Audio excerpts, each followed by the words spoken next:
Hello, everyone. It's been a while since we met last.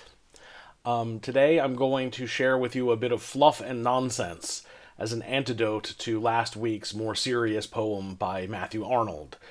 Today, I'm going to read to you The Duck and the Kangaroo by Edward Lear. Edward Lear was a poet writing around the same time and same place as Matthew Arnold, that we would say he is Matthew Arnold's contemporary, living in the same time. And the poetry he writes is kind of entertaining nonsense rhymes.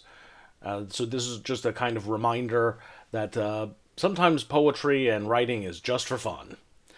So if you are a fan of Dr. Seuss, or if you like things such as Lewis Carroll's Jabberwocky, which we shared during the regular school year, then you can recognize that there's a kind of cleverness in the way people write a poem that's just kind of light and fun and entertaining. Sometimes they just make up words as they go. The words may have no connection to the real world, just to fit the rhyme scheme. In this poem, they talk about going to the D and the Jelly Bow Lee. These are not real places. These are just some sing-song names. The only other bit of language that might confuse you as you read through it is a kind of a pun. As I hope you know, a pun is a joke based on the sound of a word, maybe sounding like something else. And the kangaroo refers to getting the rheumatiz. And that might seem very strange, but he's referring to rheumatism, normally spelt Reumatism. But he's spelling it roo like kangaroo, Roo. Rheumatism is just a swelling and pain in the joints that some people say they feel, especially in the damp or cold. So that's pretty much everything you need to know about the language of the poem. I'm just going to read through it, hope that it's a bit of fun, and then I'll ask you to share your feelings about nonsense rhymes and just kind of fun poetry. Okay, here we go. Said the duck to the kangaroo, "Good gracious, how you hop over the fields and the water too, as if you never would stop.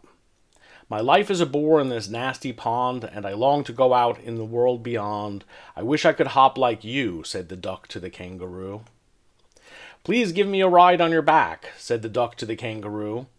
"I would sit quite still and say nothing but quack the whole of the long day through, and we'd go to the D and the Jelly Bow Lee, over the land and over the sea.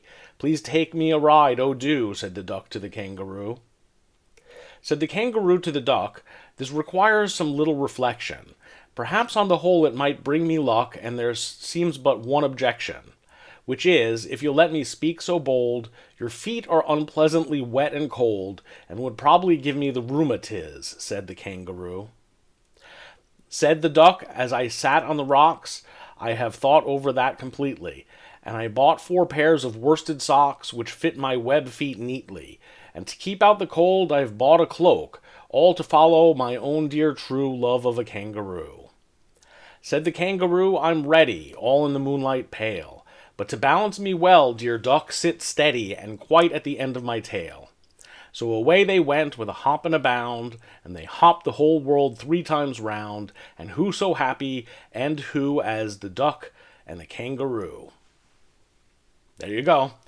A little bit of fluff and nonsense from Edward Lear in the 19th century, and perhaps a sort of predecessor to some of our more popular rhyming poets, such as Dr. Seuss in the 20th century. Have a great day, and I'll see you again next time.